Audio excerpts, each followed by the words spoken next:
Oke, halo semuanya, perkenalkan nama saya Jovian dan di sini ada teman saya yaitu Samuel. Dan di sini saya bakal mempresentasikan aplikasi saya e-learning dengan sistem anti cheating. Langsung aja. Nah, jadi pertama ini ada di user adminnya. Nah, di sini udah saya buatkan tes sebelumnya yaitu untuk kita ngetes. Intinya kan yang kita mau tampilin di sini adalah anti cheating sistemnya.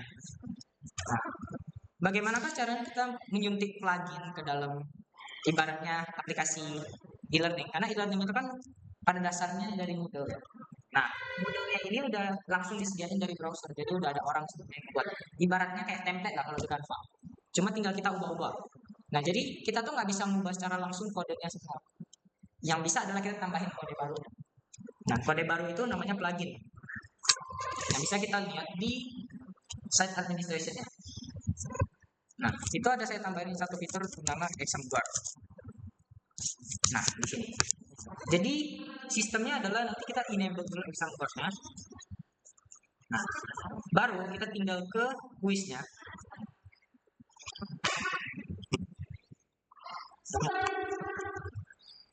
Nah, ke kuisnya.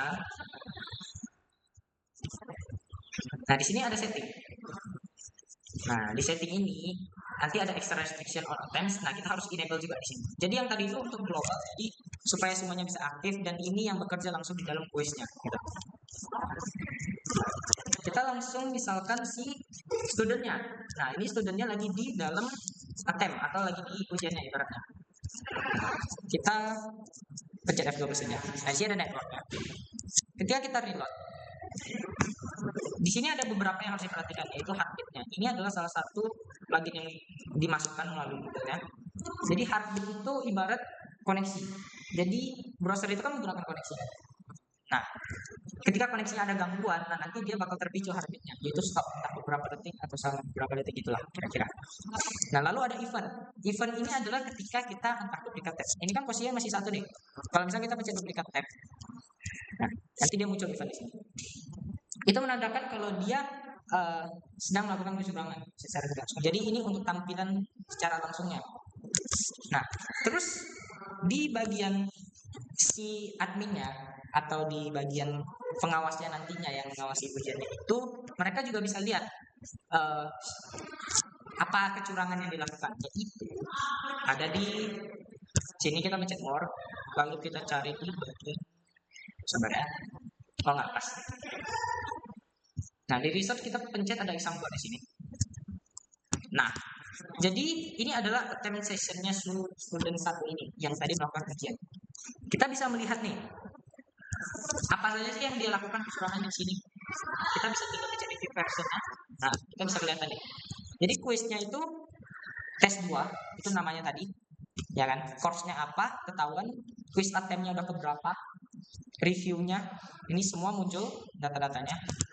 Nah, untuk hal-hal yang dilakuin itu semuanya muncul di sini. Kayak summary-nya dia melakukan 64 kali insiden. Itu artinya ada 64 event yang dia lakuin. Ada focus loss episode, ada visibility hidden. Nah, ini gini. Fokus loss itu ketika browsernya itu entah ditimpa sesuatu. Misalnya nih, kita kan lagi di posisi browser ini. Nah, entah kita pencet di sini, entah kita pencet gini, ataupun kita pindah, ataupun kita nutupin. Nah, itu dia termasuk ke fokus loss. Karena dia udah kehilangan fokusnya di bagian sini, bagian layar. Karena di browser itu ada yang namanya window. Window itulah yang memperlihatkan kalau misalnya orang itu memang lagi di tab ini. Gitu. Sama. Makanya ini semua kena account-nya semuanya itu. Nah, ada nih dibilang dia opening kah browsernya, ada dikasih tahu browser eventnya, gitu.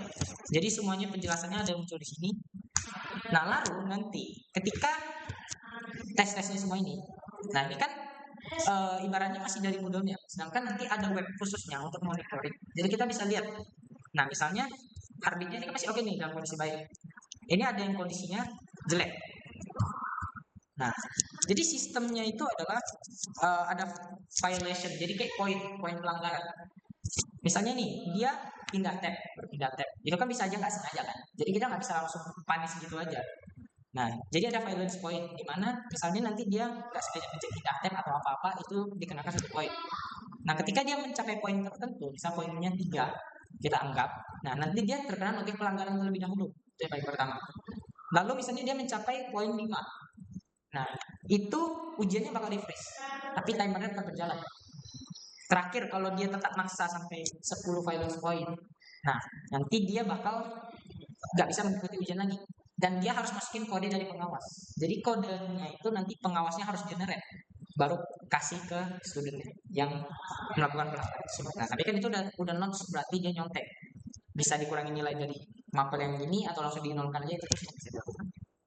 Tergantung alasan dari muridnya juga. Nah, kira-kira menurutmu gimana nih? Ini lumayan lah, karena dapat membantu dan dapat ini mendeteksi siapa yang melakukan kecurangan atau menyontek dalam ujian. Mungkin itu aja lah ya untuk penjelasan kali ini. Sampai jumpa di kesempatan selanjutnya. Bye-bye.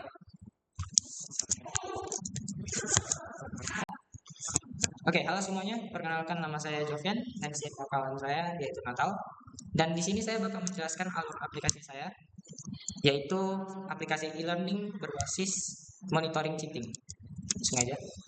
Nah, jadi ini adalah halaman untuk Moodle. Nah, kita tahu kalau misalkan Moodle itu ibaratnya template. Nah, jadi anggap aja Moodle ini adalah sebuah template dan kita itu nggak bisa secara langsung mengubah template-nya ini. Dan yang bisa kita lakukan adalah menambahnya. Nah, itulah kenapa di sini saya ada menambahkan fitur yaitu bernama exam guard. Nah, dia ada yang berfungsi secara global dan ada yang hanya berfungsi untuk kuisnya aja. Nah, kita langsung ambil contoh nih, misalnya tesnya ini kita mau monitoring. Nah, berarti kita buat dulu tesnya nih. Nah, buat, udah masuk nih di kuisnya kan, udah kita buat. Nah, di setting yang perlu kita lakukan adalah hanya menyalakan satu hal, yaitu enable exam guard ini. Nah, selanjutnya kalau kita udah save, nanti di sisi studentnya, nah ini kan kita mau melakukan banyak hal ya, makanya kita ulang dulu ini bentar. Nah, kita balik ke awal aja. Misalnya kita reload page. Nah, di sini ada beberapa hal, yaitu yang pertama ada event dan ada heartbeat.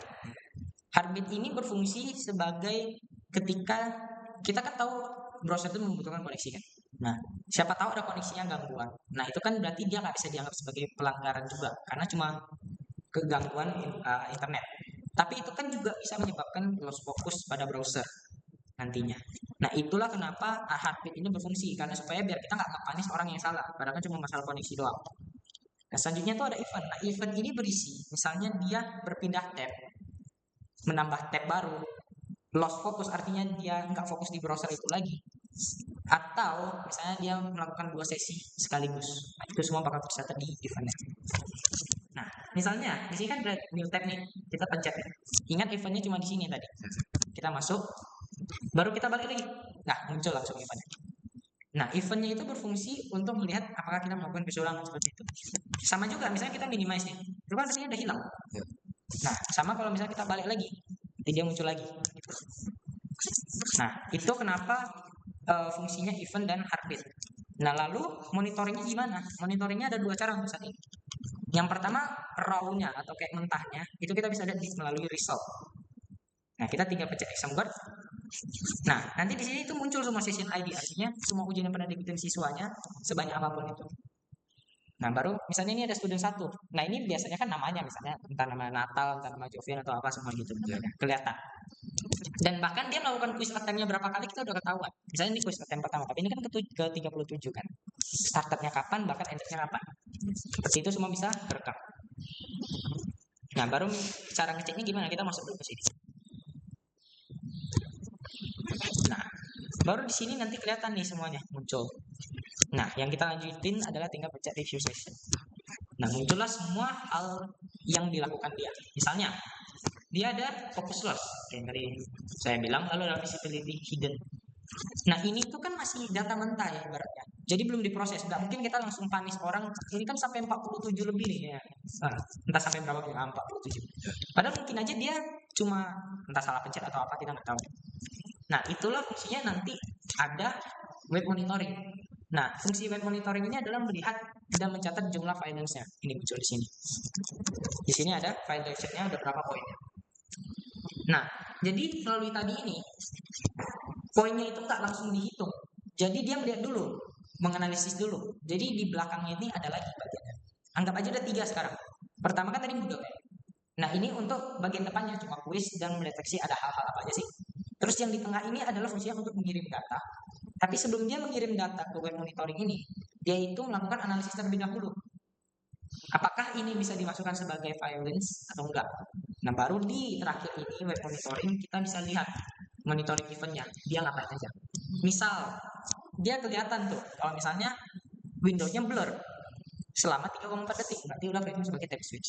Kalau misalkan ketidaksengajaan nggak mungkin bakal lama-lama gitu aja intinya. Jadi dia ada event-event apa aja sih gitu bakal muncul semua di sini gitu. Sama juga.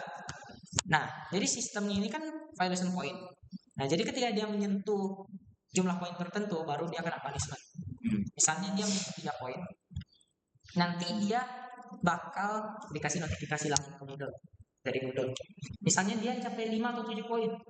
Nah, nanti dia diberhentikan ujian selama 10 menit. Artinya dia bisa ngapa-ngapain selama 10 menit tapi timer tetap jalan. Lanjutnya kalau udah sampai 10 poin karena udah bagian akhirnya, nah artinya dia bakal diberhentikan dari ujiannya sementara dan harus mendapatkan kode langsung dari pengawas. Kayak gitu alurnya lengkap kira-kira gitu. Apakah ada saran tambahan untuk aplikasi ini atau gimana? Ada. Mungkin saran saya tabnya mungkin diperkecilkan atau dirapikan sedikit. Tampilannya enggak ya? Ya, tampilannya. Karena mungkin susah untuk baca informasinya. Terlalu banyak juga ya? Ya, itu aja. Boleh. Oke, terima kasih ya. Oke, segitu aja dan sampai jumpa di kesempatan selanjutnya.